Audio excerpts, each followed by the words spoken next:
No, I know. This is a bit difficult.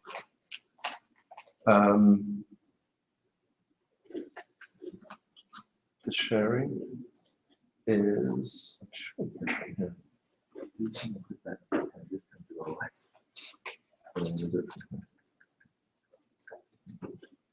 All right.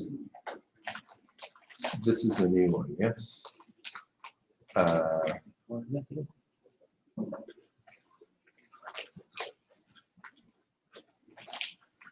Public, also share on. Okay.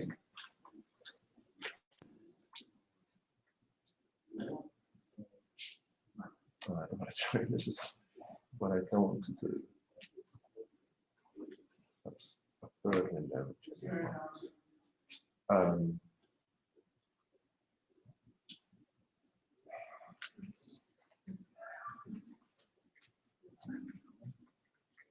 No, I've been there. It's not that. It's from either of it's upcoming live now.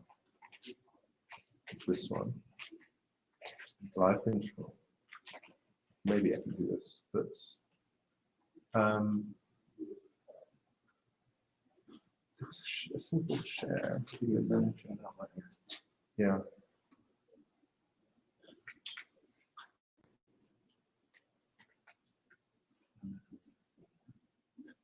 And it's going to say, do you want to join an existing call? Yeah. And I don't want to do that. The one that you can see. A few of us have checked in. If you haven't checked in, if you could just drop your name on there. Thanks so much. Sure. Screen share. Okay. We'll get started in a little bit. Control. One of these, I've done this with you.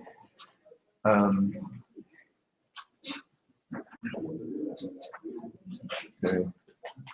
Oh. So yeah. But he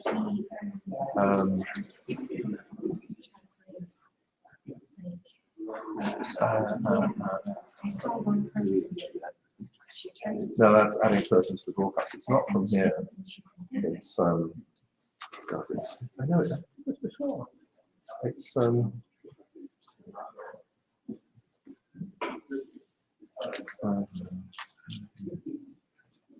let's try live control.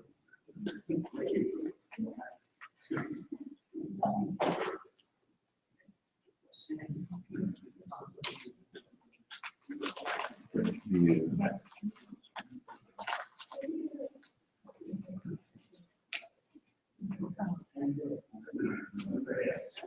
Yeah. So this is it. This is up there. This is the link. I'm pretty sure. I'm going to send this to you again. Okay.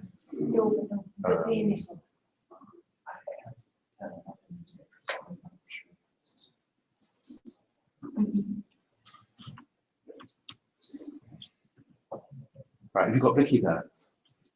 I'm in her email. No, but I need her. She needs to send. Okay, I suppose you can send it out. Because then she doesn't want to interfere with your presentation. She can send out the email. She's got a laptop in the classroom? She's in the middle of class, though, like class. I think she can set it up for 5 minutes.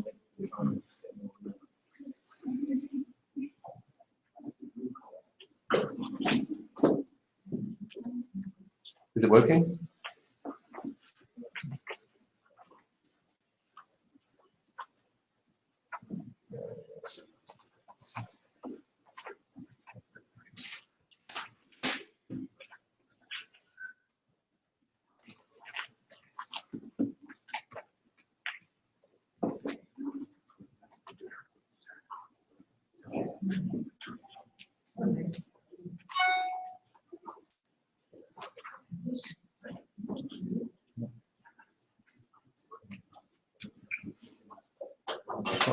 I think.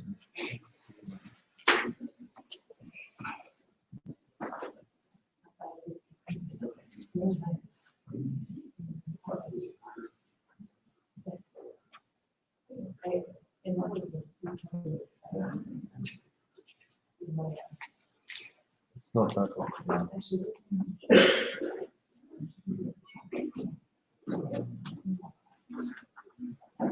It's a YouTube live event. That's the sort of thing it looks like.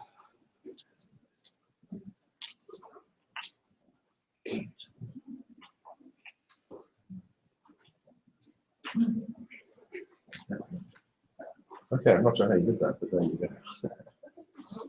Right. We need to get this more set up, more familiar with it. Control C.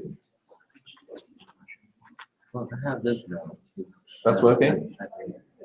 I mean, just check. The live stream. The one that I sent. It doesn't? No, it can't go. This one goes to new link. Takes me to Google. This one should work. This one works? Yeah. Okay. So you just need to resend that one too. Yeah. That is a pretty cute. I think that's the same one. Now it's going to a different channel. Because that one's watch, that one's live. Oh, live event analytics. Okay. So that one's watch, that one's watch. Okay.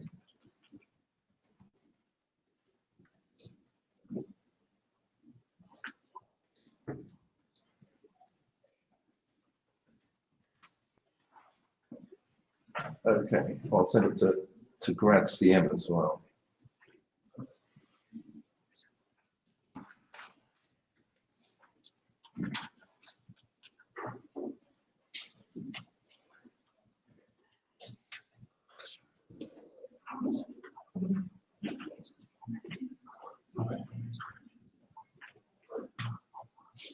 Okay.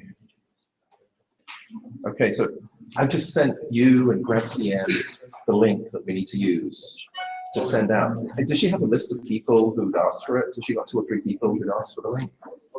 There's one person that, I see that she communicated it and provided them. Yeah.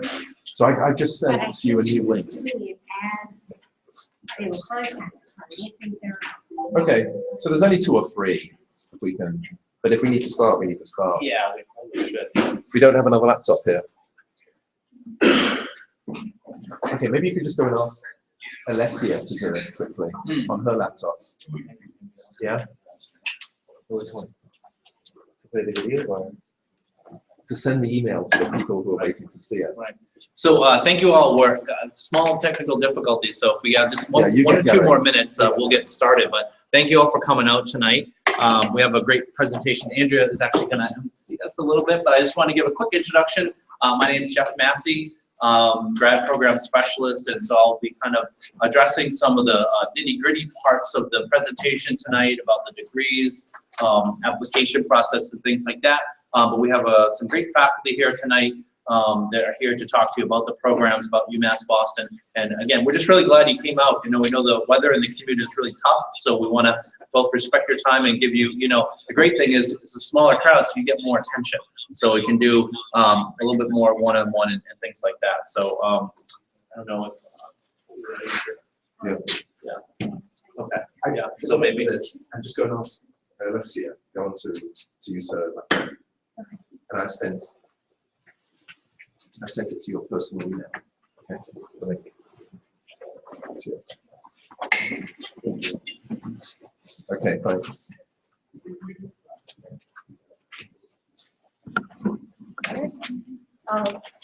Good evening, everyone. My name is Andrea Reardon. I'm the Director of Communications for the College of Management, and I have the role of guiding you through tonight's information session. To echo what Jeff said, we want to thank you so much for coming here tonight. As a first step in advancing your career options, we're excited you're here to learn more about what we have to offer you in a master's degree and certificate program. And we have a number of people for you to meet, so I won't take too much time. Along the way, if you have any questions, let us know. But please know at the end, we'll have an opportunity for you to ask questions as a group, but also one-on-one with anyone in the room, our staff, our associate dean, and faculty as well. So I'd like to start by introducing our Associate Dean for Graduate Programs and Research, David Levy, and David is going to offer some words of welcome. Okay. Yes, again, thanks to everybody for coming out on in all this grim weather, and we know it's been a bit of a struggle to get here, but we're actually going to be moving some of our programs to this facility. If you're interested in the professional MBA, how many people here are interested in the professional MBA, which is going to be the Saturday cohorted 16-month shorter program for people who've got a couple of years work experience at least. The new accounting program is going to be moving to this facility. And it's only a 3-minute walk from the T and right by our main parking lot, so it certainly saves you some time. So yeah, I'm David Levy. I'm Associate Dean of Graduate Programs and Research here, and we're very, very proud of our programs. We've built a very solid MBA program that is now ranked number 41 in North America out of more than 700 programs. We're part of a world-class research university, and our professors are very busy going to international conferences. They're really at the cutting edge of their fields, and they bring their experience, both academic experience, and some of them are involved in consulting, and they have their work backgrounds, and they bring that into the classroom. Here we are in the heart of Boston. We're just a couple of stops away from South Station and Park Street and the financial district. We have great contacts and linkages with businesses in the city, and we utilize that through, whether it's through internships, whether it's through bringing in guest speakers. So we're very closely connected to the life of the city here. And as a public university, we're very committed to supporting the development of the Commonwealth of Massachusetts, and we work closely as well with government officials here in various areas. In my own background, I work in clean tech and sustainability, and we work with the Mass Clean Energy Center, for example, and thinking how do we build that cluster. And so that's part of our role as a public university as well. Anyway, we provide great education. It's very good value, especially for in-state students, but we have a lot of international students as well. We value diversity and a lot of mixing in the classroom, and we bring all those experiences together. Anyway, for me, it's really just an introduction and a couple of highlights, but I'm going to pass it on, and Andrea will be introducing the other speakers, and there'll be plenty of time for you to be asking questions as well. So thanks again for coming here, and hope that we'll be able to provide some valuable information. Thanks. Thanks, David. I'd like to invite Jeff back up. We had the opportunity to hear from Jeff, but Jeff is in the graduate programs, our graduate program specialist, and really is here to offer you information about our program and all the different degrees we offer, and the application process and everything you need to know. Great, thank you, Andrea, and thank you, David. A couple other names I want to bring to attention just up top, people that you may be dealing with or hearing during your time as you get to know UMass Boston and to sort of search us out and get to know us. Tara Norton is the Associate Program Director, and Tara's with us actually doing some of the IT support in the back there. So Tara will be able to also address some of your questions in live tonight. And then Victoria Jinji-Hasrili, who you may have already dealt with via email, is our grad program assistant. And so she's sort of the frontline person that may be dealing with a lot of your questions or even application questions if you get to that point. And so these are just some names we want to get you familiar with up front. But again, glad you're here. And David, did mention some of the highlights of the first couple of slides. I'll go over just our flexible program, full to part-time. All the classes are in the evening. We do have some online options. We are moving to offer more online classes, but by no means is it an online degree. We do have some online certificates, and we can talk a little bit more about that. Obviously, high quality. We have a lot of excellent faculty here. We'll get to hear from some of them tonight. And affordability. We're one of the best deals in town. In terms of the MBA, we asked who was interested in the professional MBA. Tonight was also billed as an accounting and finance night. Can I get a show of interest? Who's here sort of from interested in the accounting field? Great. Anyone else in the back? Okay, finance? Great, okay. And then just sort of general MBA, maybe not really sure, maybe a little bit of this, a little bit of that. Great, okay. Well, great thing about the MBA is it's sort of a liberal arts interdisciplinary business degree. You're certainly going to be focusing on the core competency of businesses, economics, finance, marketing, and all these things. But within your electives, you really get to sort of carve out your own niche. And we have 14 different electives. So when you walk out these doors with your MBA, it's going to be very unique to you. It can be very unique to you. We encourage you to seek out a lot of those opportunities to make that unique. We'll skip ahead a little bit. Recognized for quality, David mentioned our ranking. We also are accredited. I like to point out our accreditation. What that means is that we voluntarily put ourselves under the microscope. So we're not just evaluating you guys in the classroom, but we're evaluating the professors here now. We're evaluating our teaching methods. We're making sure that, you know, when you walk in, when you walk out, you're a little bit better than when you walked in. That's all a self-accreditation. So we're under constant review, continuous review to make sure that our classroom experience, the student experience is on a constant increase. So let's talk a little bit about our programs. We have 5 master's level programs. Of course, the big one is the MBA. We call it the Flex MBA. It's flexible in a lot of different ways. It's flexible in the sense that you can start out in the program full-time, which would be 3 classes per semester.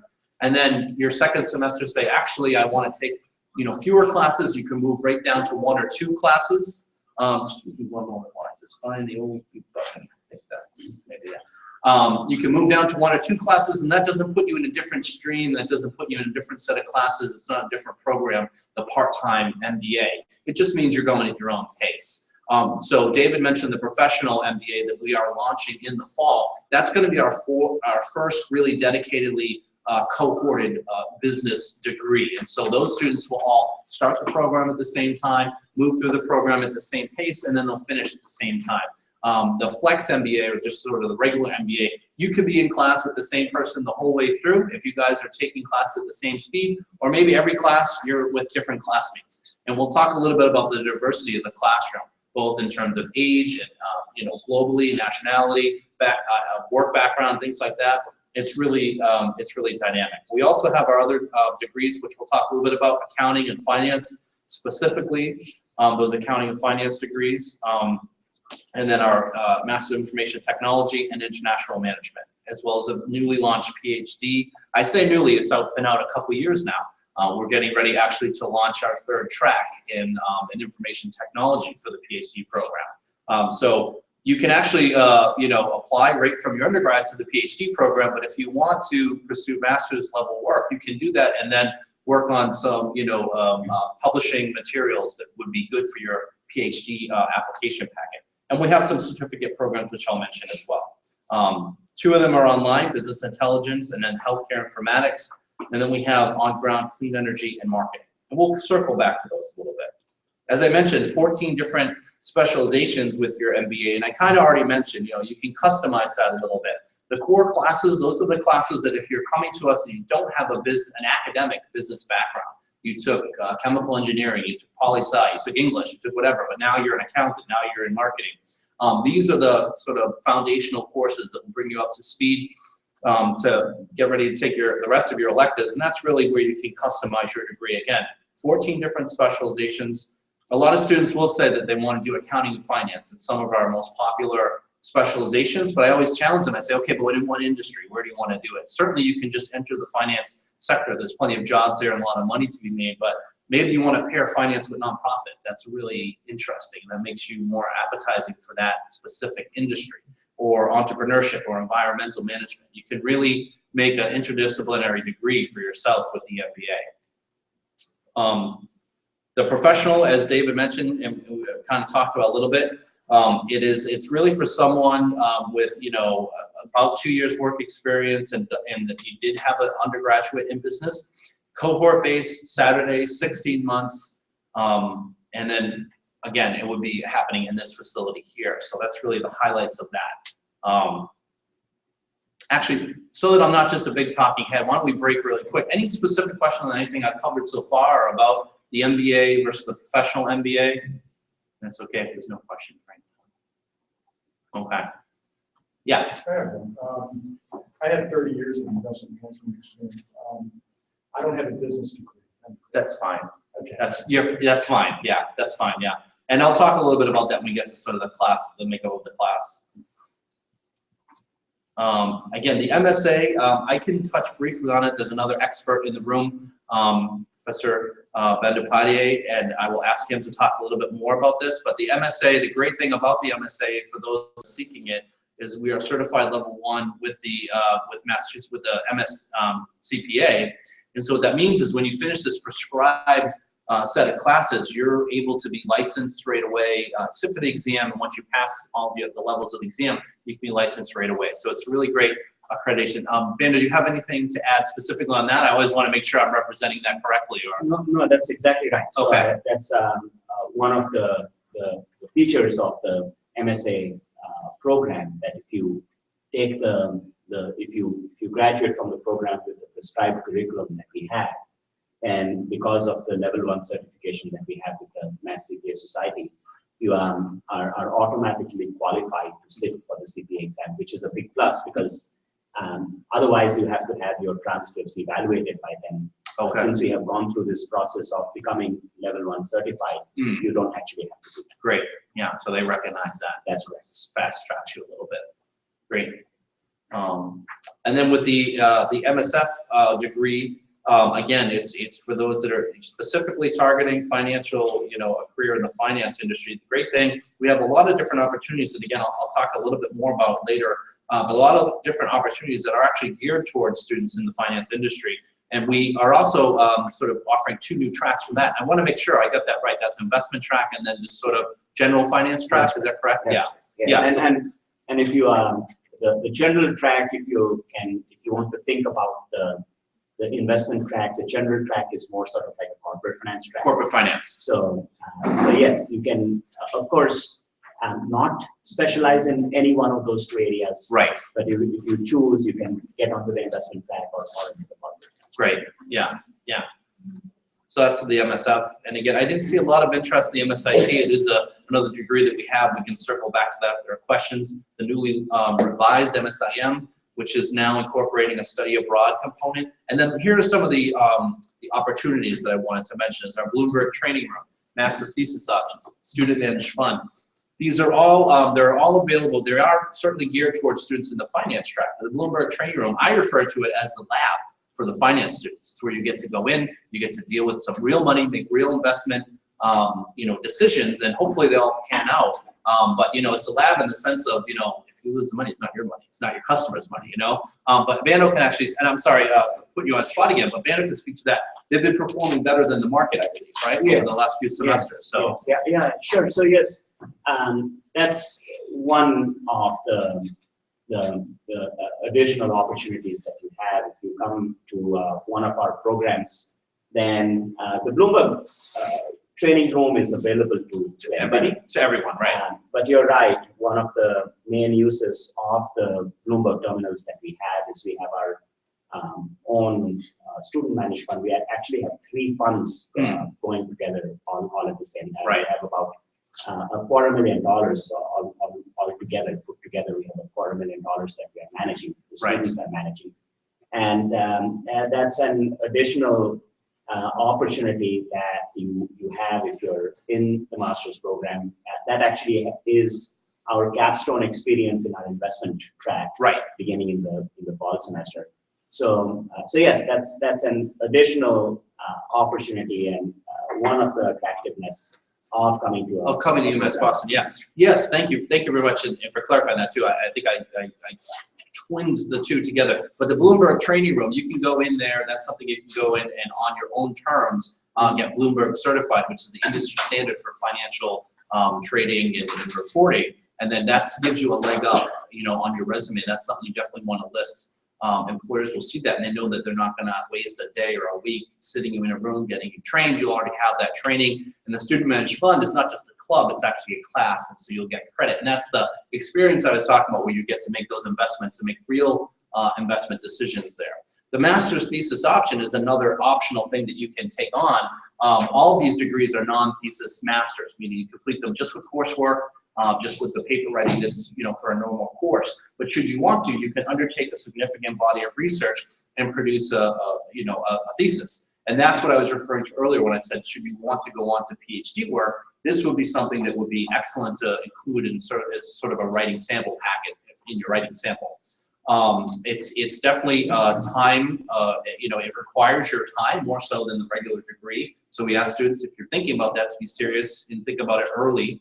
It could tack on an extra semester or so to your degree, but again, you're coming out on the other end. This is something that almost no other, that we know of, other MBA programs are offering right now. So it's another way to distinguish yourself from all those other MBAs that are marching out the doors right now, you can have this body of resources paper. And we've had students definitely get secured jobs because of that. Some other resources, and we may circle back to this during Q&A time, but we certainly do have career services that can help you with all elements of that, all aspects of that.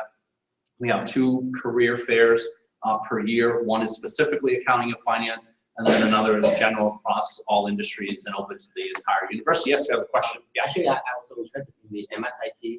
You are? Yeah. Oh, You okay. guys going back to that? Great. Yeah, we can. Yeah. Let me wrap up this, and then we can circle back to that just a little bit. Yeah. And then our alumni network. Yeah. So we have a great network of speakers that come back. Some of them participate in the financial forum series, speaker series, and then we just have regular speakers that come, and it's a great opportunity to see both what graduates of UMB are doing out in the field, what they're really doing, and then also a chance to network with some of those people. They're really great opportunities. Let's see where we're at. I will circle back really quick to MSIT, and then I want to give the floor to some of our faculty members. But MSIT, again, is these are the classes offered here, or sort of the required classes. Again, it's focused really on what we say is, if you have, it's for managing those in the IT industry. If you have an IT background, if you have computer science or something like that, and you want to sort of move into that more management level, this is a great degree for you. For that, we'll give you the skills to manage the people in those niche areas. By no means is it sort of hardcore programming or anything like that. But you do get exposed to a lot of those elements and principles. That's as well. All of these programs, again, are sort of that flex, fall into that flex where you can complete them at your own pace. But typically, if you're going full time, you can complete it in about 2 years, generally a little bit shorter if you're getting anything waived. And we talk a little bit about waivers later on, but that's generally the time frame. Great. And so with that, I did want to actually give the floor, and I thank Bando for speaking from the bleachers, but I did want to give the floor, and I'll turn it back over to Andrea, I guess, to introduce some of our faculty. And Sure. You heard a little bit from Bando. Bando is our department chair in the accounting and finance department. He's also a professor of finance, and also leads our financial services forum, which hosts a number of guest speakers and events and opportunities for students and industry experts to network. Yeah. Thank you, Andrea. Thank you, Jeff. And I also want to welcome all of you to this session. Thank you for coming. And my name is Arindam Bandyopadhyay. Everybody calls me Bando, so please feel free to call me Bando as well. I have been at UMass since 1991. I came here in 1991, and I never left. This is my first and only job. And as Andrea said, I'm the chair of the Accounting and Finance Department. I've been the chair for the last 15 years. I teach a few classes when Jeff and Tara let me teach. I teach sometimes the economics class. We have a core class in economics. I teach that sometimes. I also teach a core financial management class, the AF 620 class. And on occasion, I also teach the international financial management class. I do some research, academic research, and also research that I do under the umbrella of the Financial Services Forum, which is a sort of a research group that does research on topics that is of interest to the local financial community and the national financial community. I do research in corporate finance and investments. Some of my more recent research has been in the behavioral finance area. And I just want to underscore what David and Jeff said about our programs, very strong programs. But in particular, if I were to speak about the Accounting and Finance Department, it's a very strong department in an awesome college. We have about 30 full-time tenured and tenure-track faculty. We have about 10 or 15 adjunct faculty that we rely on. The faculty designs and delivers a curriculum that we think is cutting edge. It takes into account all the changes that are taking place in the market. We revise our curriculum, existing courses, introduce new courses to keep in pace with the changing needs of the market. In addition to delivering quality classes, there are some of these other additional opportunities that Jeff already talked about. We have a student managed fund where you manage actual money for the UMass Foundation. That's our client. Helps you also get Bloomberg certified in the terminals that we have. Some of our Bloomberg team is here. They may also be able to talk a little bit about the Bloomberg terminals themselves. We also have a forum, the Financial Services Forum, which allows us to do, among other things, we have a speaker series. We invite speakers from the industry. Our proximity to the financial services district allows us to bring in some hard-hitting speakers from the industry. Monday evenings, typically, we would have a speaker that would come in and either talk in a class or separately from a class on topics that may be of interest to you. A great opportunity for you to listen to what the industry people have to tell us about, in addition to learning the nuts and bolts in classes, a fresh perspective that the speakers bring to our curriculum. And overall, great programs delivered by great faculty. And I hope that I'll see you in one of our classes. So I'll be hanging around if you have any questions. Any questions I'm happy to take right now, but I'll also be around if you have other questions. I'll be happy to take them as well. So questions?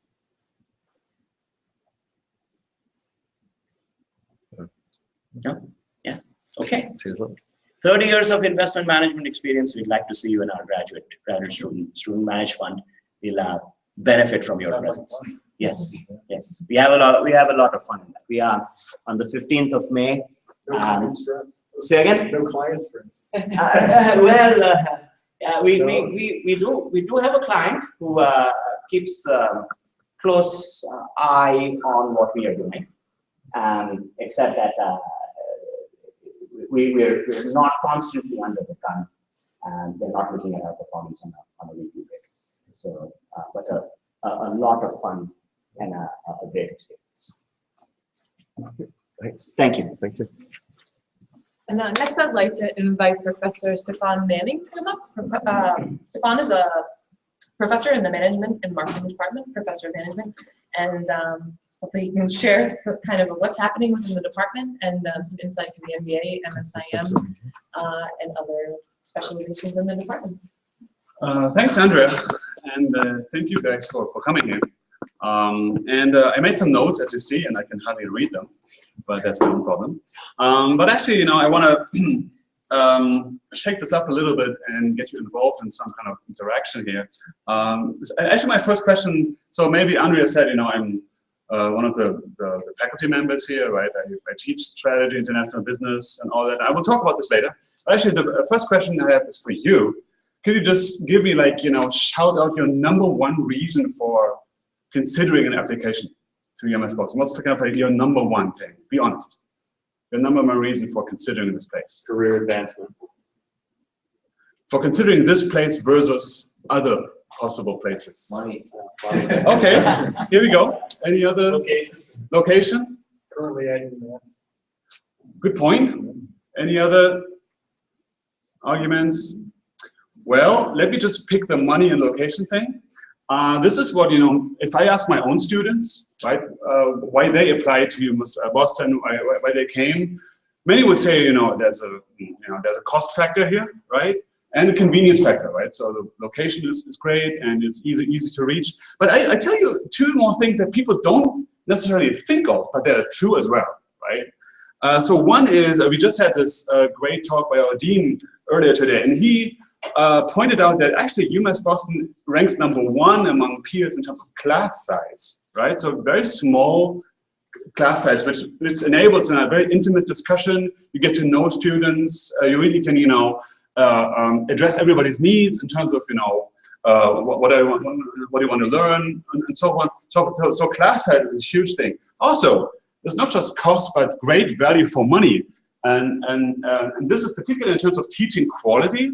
So if you compare all the, well, most of the universities, colleges in Boston, the greater Boston area, UMass Boston has the highest average rate on the ratemyprofessor.com website, right? So in terms of teaching quality, we also, you know, number one. So think of some other reasons why you want to come here, right? So teacher quality, convenience, but also there's, you know, this sense of integrating research and teaching. So people who come here, faculty like me, are not just dedicated to research, so we do all kinds of different stuff, but we also, you know, dedicated to teaching, try to combine both.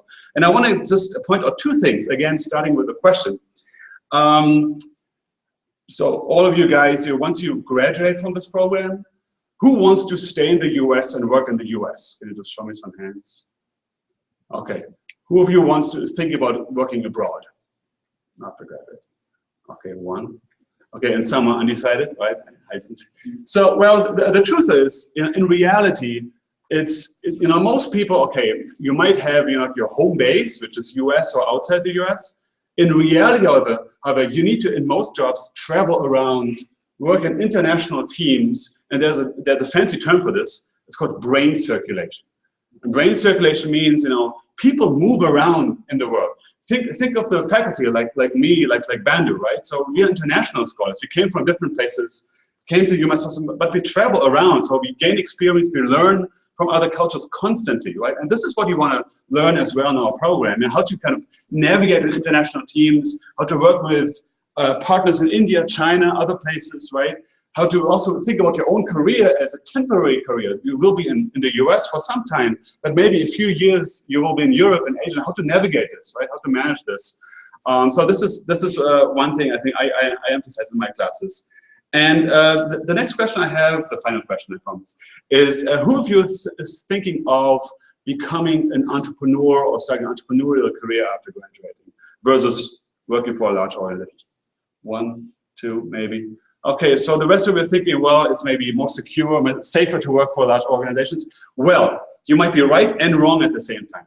And I can tell you why, because even if you work for a large organization, you need to be more and more entrepreneurial nowadays, right? So think of your own ways of your own career advancement within the organization. And so, for example, and I'm trying to teach my students how to be entrepreneurial. It doesn't matter if you start your own company or, you know, work for a larger organization. For example, I have my students study Kickstarter projects. I don't know if you know Kickstarter. It's a crowdfunding platform where you can, you know, promote your own projects or project of your team. And some actually work for organizations such as software programmers, right? But they feel they really want to put money into their projects they're passionate about. So they reach out to these crowdfunding platforms in order to, you know, promote their own stuff while working for an organization, right? So this is a blend of, you know, the typical old school job and being entrepreneurial out there. So I'm trying to emphasize that in my teaching, these new ways of doing business, new ways of managing a career. And I think it's pretty exciting for the students, and they thank me for that, most of them. So yeah, so this is all I have to say, and if you have more questions, yeah, about the coursework and all that, let me know. Okay. Okay. Close to coming to our end of our program, but wanted to, we're fortunate tonight to have two of our students join us. And I would like to kind of have them introduce themselves and tell them a little bit about who they are, what they're studying, why they chose UMass for their degree, and anything else you'd like to share about your experience. So if we can start with Deepak.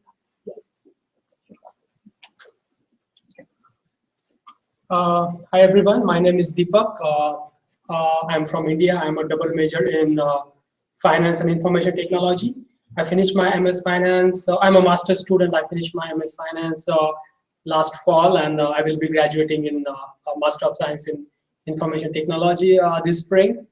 And I started almost 3 years back.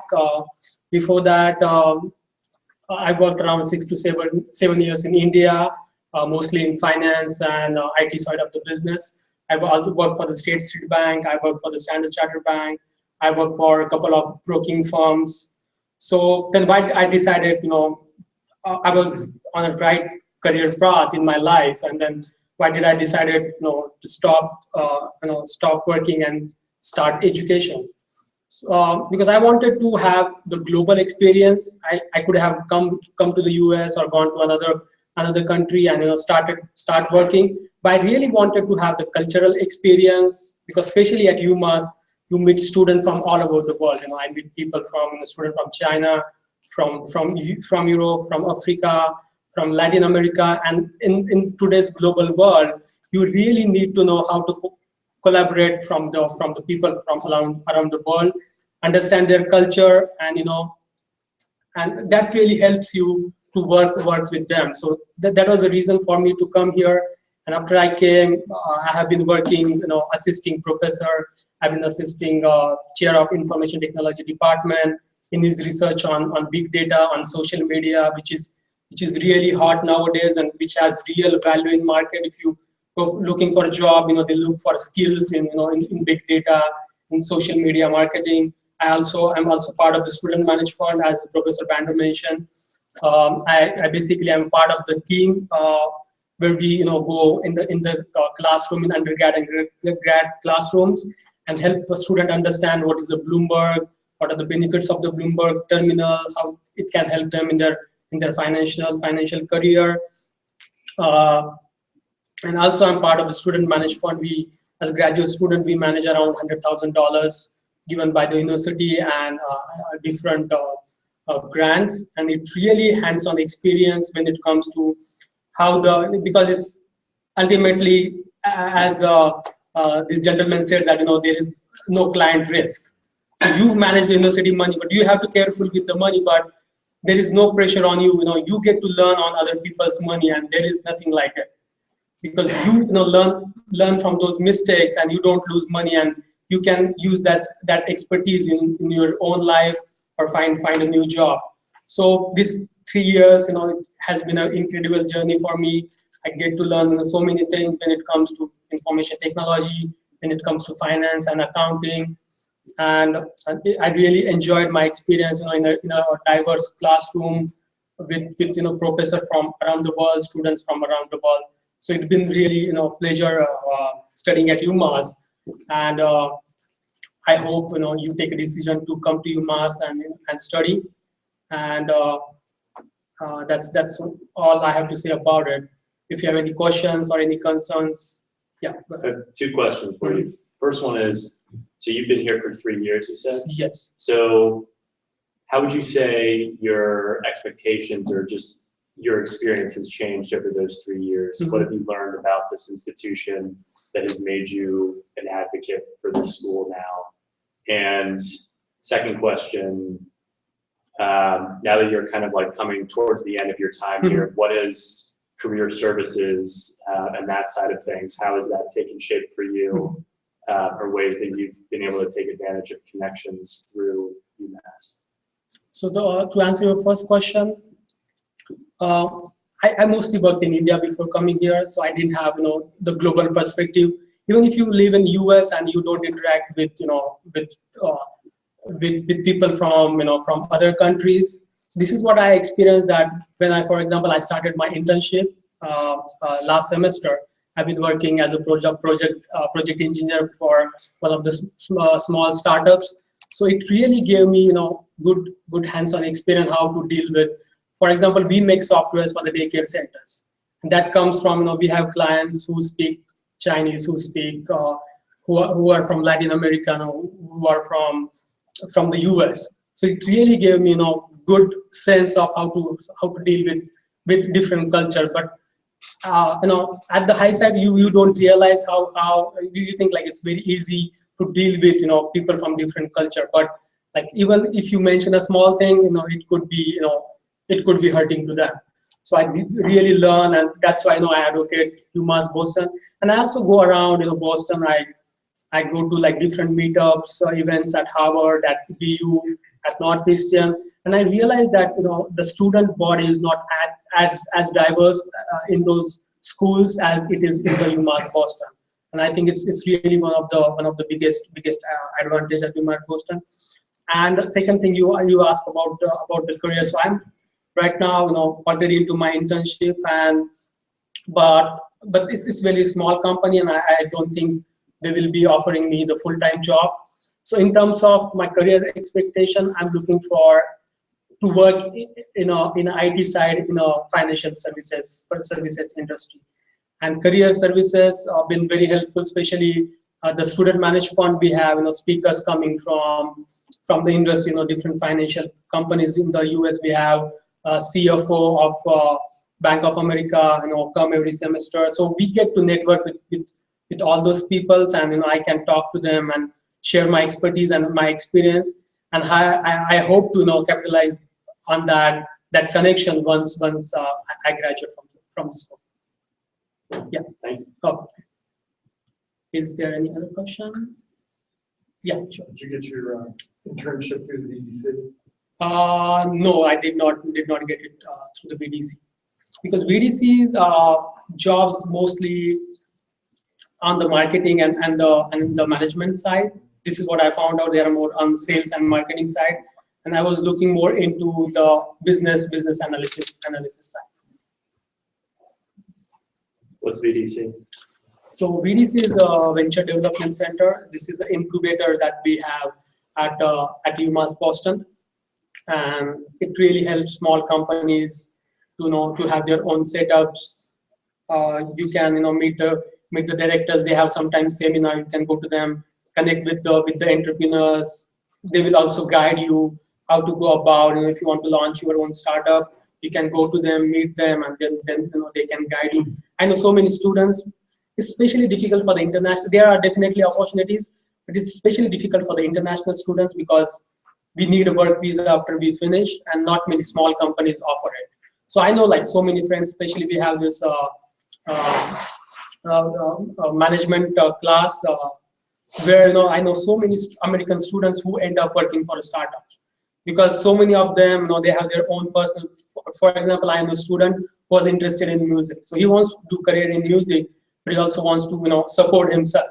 So he has been working at the Venture Development Center for one of the small startups. And when you work for a startup, it really gives you flexibility because they need a good talent. So they give you flexibility in terms of when you can work, how many hours you can work. So it's really good way to start your career at VTC. Yeah. So you speak about how you reach out to many people networking, but what do you say about the on-campus recruiting opportunities at UMass? Yeah, so definitely we have, as most of the schools have, we have a career fairs every spring and fall. This time we also have I think STEM career fair, which is for science, technology, engineering, and math. So especially concentrating in the technology sector. And I think it's the most important thing is the networking. This is what I found out. It's not only about what school you are in, but also if you go to different schools and meet different people. There are so many cool networking meetups all around. Especially I know when it comes to technology and when it comes to finance. There is a CFA chapter in Boston. You can go to their meetups and network with people. Then also on the technology side, you will if you go to, for example, at Microsoft Nerd Center at Cambridge, they have really cool events all around the week. So I think that this is the most important thing. You have to go out, reach out to people, and network with them if you want to find a good job. Anything else? Anything else to ask? Can I just sure. add to because I see questions that's related to career services and placement, and Deepak is exactly right. I think that and Jeff also mentioned this. We have a couple of career fairs over the year. Last career fair in October. Now I'm a numbers person, so I remember this. We had 52 firms that came and recruited on campus. 32 of those firms were accounting and finance firms. We have a career services office that is centralized, but we also have a career services person that is dedicated to the college, and that person works as closely as you would want to work with her on various aspects of job placement and career services within your resumes. They hold sessions on mock interview sessions, but most importantly, create connections with somebody that approaches their office and looking for career opportunities, internship and full-time opportunities, to employers that may have reached out to us, and that office sort of plays a clearinghouse role. And just at the top of my head, I can tell you that our career placement is very strong. In the accounting and finance, in the finance area, in the accounting area, we have placements in all the big 4 firms. We have placement in all the medium-sized and small-sized accounting firms in the local area. And in the finance field, Fidelity, Bank of America, State Street. In State Street, we actually have a dedicated internship program between 10 and 15 graduate students we place in an internship program that we have with them annually. We have an internship program. It's a scholars program. It's called the Buchila Scholars Program that we have with AIG. We are able to place some of our finance and accounting students in their programs. We have a semi-formal arrangement with Citizens Bank, with RBS. We are also able to place some of our graduates in internship programs like that. If I could add, speaking to employers around here, they really appreciate our students who are hardworking, they're real world. You know, sometimes they're dealing with some, you know, this is also a city, of course, that has Harvard and MIT. And sometimes you hear that there are students who might read a case study and think that they can run the company. They think they should be CEO because they've read a case study. And you know, I hear from AIG and from lots of companies that they know that our students are ready to work, they have the skills, and they can really rely on them. And we hear that over and over again from our employers. So employers come to us and really appreciate the skills and the education and the type of student we get here. And also I just wanted to add to your point about networking opportunities. And as Deepak mentioned, one of our networking opportunities is as we invite the speakers from the industry that come here pretty much every week.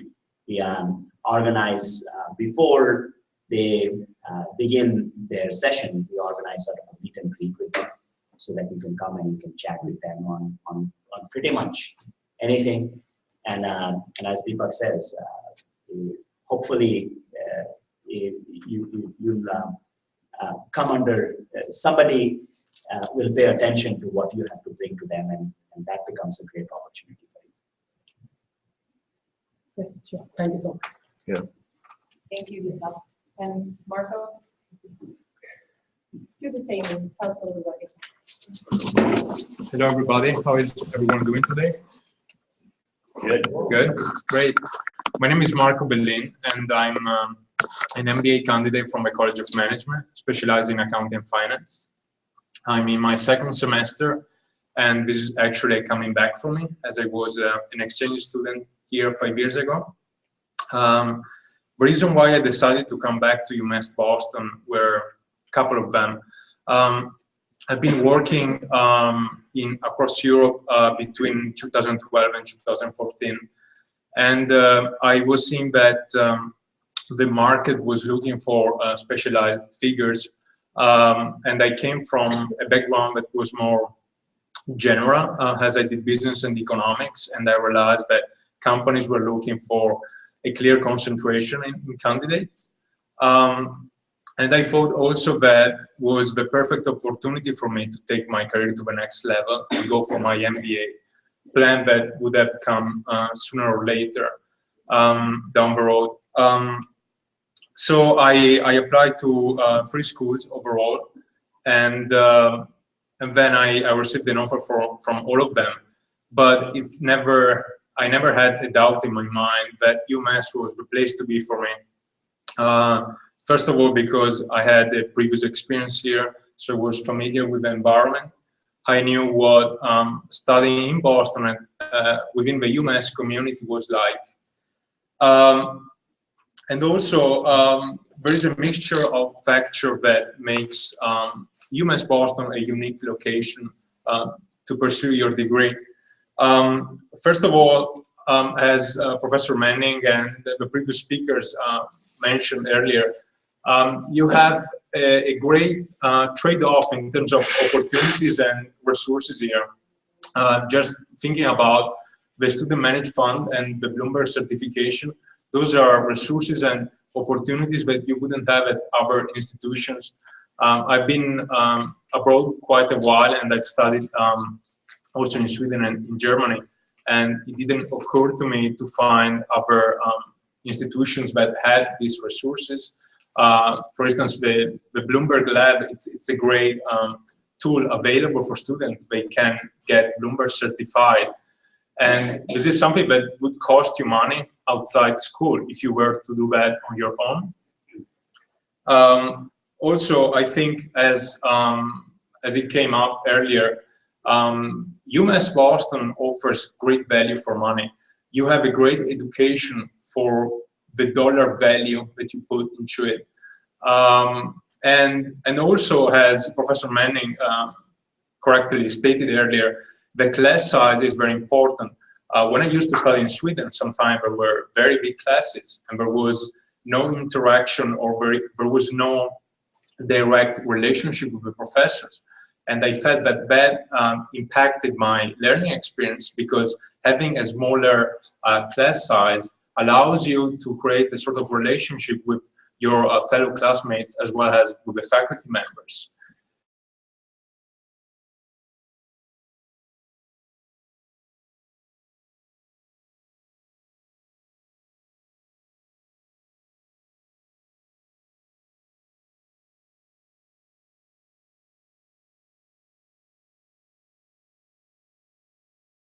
Provide you all the tools you need. I've been working with the career services specialist, and she's a great person. She will go the extra mile for you. However, at the end, it's what you derive from the program. And I think you will have great networking opportunities within the classroom. You never know who is sitting next to you. You could have a CEO of a startup or an employee of a Fortune 500 company. And when I go to my classes, I always try to connect with my classmates, because that's what a graduate program in business is supposed to be. And when I see students that just sit there quietly and they don't try to connect with others, I think this is a wasted opportunity, because you never know, again, who is on the other chair, like a couple of feet from you. And the more people talk, the more learning and the more ideas are generated and are unlocked. And elaborating on what Professor Manning said before, it's the diversity that you will have in this campus is something unique, because new ideas, both in terms of businesses, startups, as well as concepts within the topics covered in the class, come from the generation of idea. And great ideas come up when different perspectives are put on the table. And diversity is definitely a factor that you will have here at UMass Boston, because we have students from every background and walk of life. As Deepak and myself, we come from abroad, we have traveled and worked around the world, and it's a pleasure to connect with American students as well as with other students. And that's what inspired me about UMass, because you will have something that you won't have at other institutions, where there is a more traditional way of teaching and see classes. And I've also been enjoying the program a lot. And to give you also another pointers, I feel that classes here are not just theory, but are hands-on experience. Last semester, for instance, we did a project with a real company in the outside business world. We did a sort of consulting project for them. And it's been a great opportunity that I didn't have at other institutions. If you have any question, I will be hanging around here. Otherwise, I strongly recommend that I believe you will derive great value from it. I will leave the floor to Andrea now.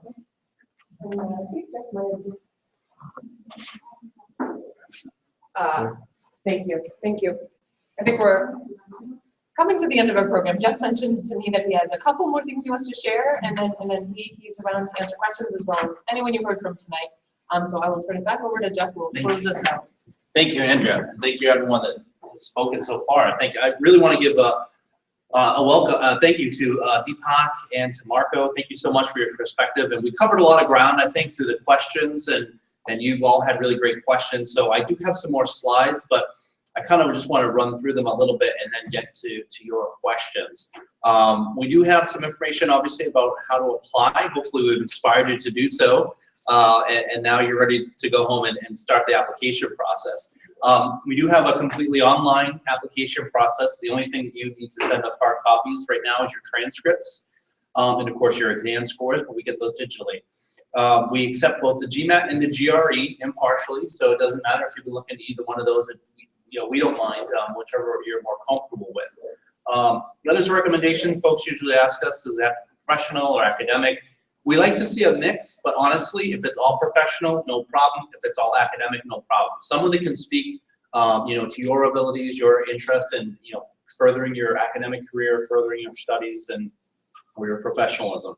An essay of interest and intent. We frame this in the sense of, we want to hear, we're offering you a degree. We want to hear what you're going to do with it, right? So you want MBA, you want MSA. We say, talk about something in the industry that interests you. Problem that you'd like to solve, something you find interesting, something that's going on. Basically, we just want to hear what you're going to do with the degree, why you think it's interesting, why you think UMass Boston is a great place for you to pursue your degree here. You don't have to overthink that. Just we want to hear from you and why you want to choose us. And of course, your resume, professional resume. We want to see what you've been up to. Obviously, if you've had management positions, that's great. If you haven't really been in a working capacity. Research that you've done or clubs that you've been involved in, things like that will all be considered as well. And we can talk a little bit more one-on-one about that. Deadlines are up there for, actually we need to update those. Sorry, but the deadlines are still the same for the term. So for the fall, it's May 1st. So for fall 2015, it's still, it's May 1st actually for international, and then we've moved the domestic back out to June 1st, so you have a little bit more time. That being said, I always encourage people, that sounds like a long ways away. Start the application now. A lot of things are under your control, including the recommendations. The one thing that you really have to prep for is the exams, if you haven't taken that, and we can talk a little bit more about that, but your resume, your transcripts, that process can all be started. Your essay, so really there's no reason to wait to the end, and the only thing that will do is just sort of slow you up. If you apply now, we review on a rolling basis, so if we get you an admission decision out over the spring, you can actually start taking classes over the summer. You don't have to wait till the fall. I have a slide here about exams. We can talk about that if people have questions. What we want to do, we also was mentioned tonight, so I'll just briefly mention this, just the diversity in the classroom. This is just a breakdown of, what the classroom looks like, sort of numbers, but I think we really heard from heart and soul from our students about how you're going to have, that cross-section of CEOs, students just out of their undergrad, and certainly we have an international flavor here, so we're really proud about that. The tuition is always a big question, great important slide.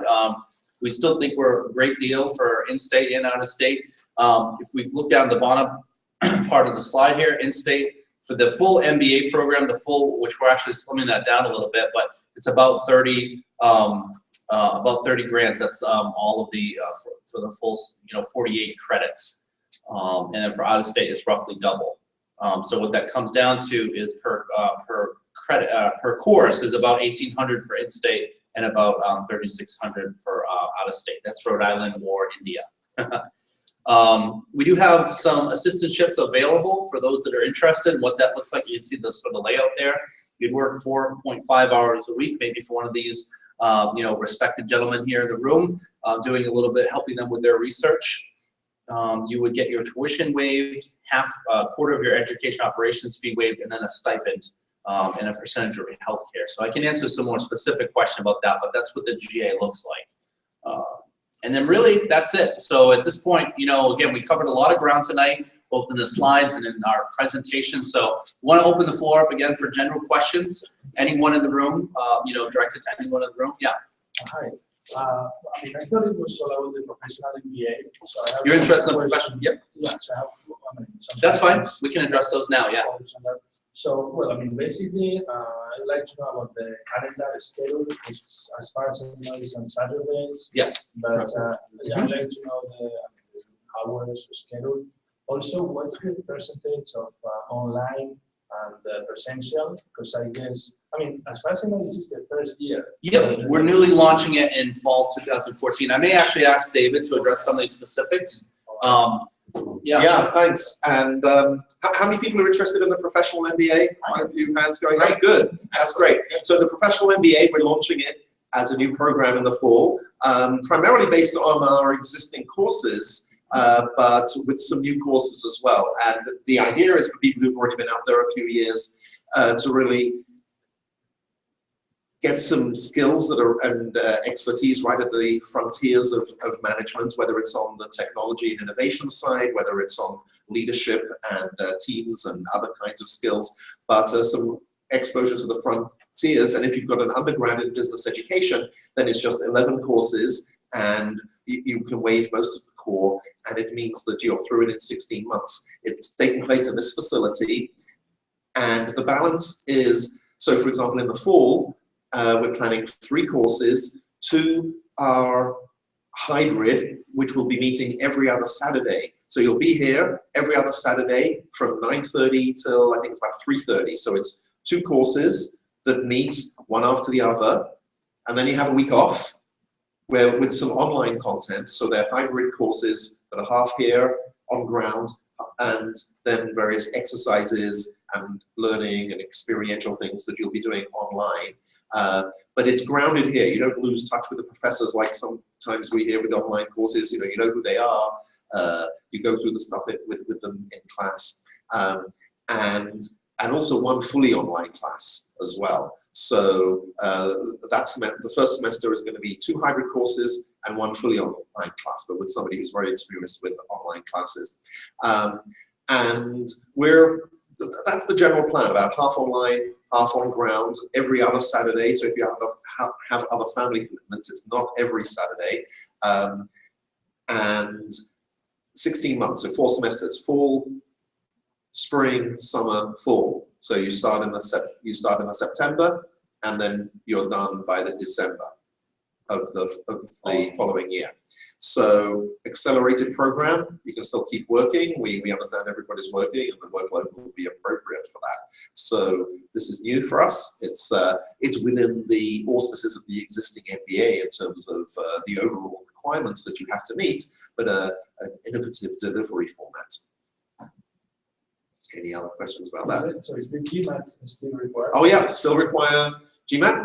But because people have more work experience, we always trade off the GMAT scores with work experience. So if you're coming in with great work experience, then we might be looking for be a bit more forgiving, say, around those scores. But certainly, I mean, it's the same requirements, same mission. You have to exceed difficult here. Same application process. Yeah, I mean, it's the same application. We just ask you to indicate on the forms, of course, that you're applying for this. The tuition is slightly different because it's in this facility. It works out about the same. $840 a credit without the differential fee for in-state. It's almost identical for out-of-state. Maybe $50 more a credit for the in-state. It depends on how many credits you take. There's a slightly different fee structure because it doesn't, but it's very, very comparable that way. Do you have like a brochure or anything that we can see on the courses that you are? It is online. We don't have a printed version of that. We have a handout that has some of the classes, basically. Yeah, if you got it in the back of the room. That's some of them, yeah. So that's what's offered for the fall, basically. That's for the fall, yes, that's right, yeah. Yeah. And then there's a selection of, the usual MSIS, IT classes, information system, information technology, management classes, a strategy class, a couple of finance classes, but again, it's for generalists, so it's not too technical. The finance class, there's going to be one which is about mergers, acquisitions, finance. I don't know if you want to, Arinda, mention. Can I actually ask a question? So are new classes being created for the professional MBA, or are they all there's one new class. One new class, yep. And the business intelligence class is sort of an overview of different tools, for example. But that's an existing class that we have That's an now. existing class. I that we're think the changing question a is sort little of like, what are the classes going to look like? They're going to be very similar to the classes that we offer now, Yeah. just in a different, in a different time frame, Yeah. except for this other class that we're creating, which Yeah. will be a new class. Yeah. And they might be positioned a little bit differently, a little bit more for the generalist. There's less room for specialization because it's cohort-based, so there's more networking opportunities, but it means that there'll be 20, 30 people here taking the same 10 classes, so you can't do a dozen different specializations. If you want to take one or two electives, you can take them either online or in the evening program at the main campus, 10 minutes away. So you have that option, okay? So for the graduate assistantship, like, does it have a separate deadline? Yeah, the way the assistantships work is well, now there's sort of two processes for that. Those that apply early, another benefit of applying early. And if your application looks very competitive, test scores are very high, GPA is very high, everything looks really good, we may actually extend to you an assistantship. I believe that's technically just for the fall semester. Otherwise, the normal process, which most people go through, is to apply for those assistantships. Now we've streamlined it so that you're not just sort of throwing a general application, throwing your name in the ring, and then see what comes out. But we actually post each position to our GradCM blog, and so you can see what's required. You can see the description of the position, what you'd be doing, what you'd be expected of, and then you apply for that specifically if you have the right background, the right interest. Again, one of the things about the faculty, and again, I'm so glad we had a couple to speak with us tonight, but I encourage you to visit our faculty pages, because for the assistantships, you'll be working sort of hand in hand with those faculty members. It's another benefit of coming back to get your graduate level degree. You're not just doing exams and turning in papers. You're creating networks not only with your classmates, but also with the faculty members. And certainly the GA experience is another opportunity for you to sort of foster that network.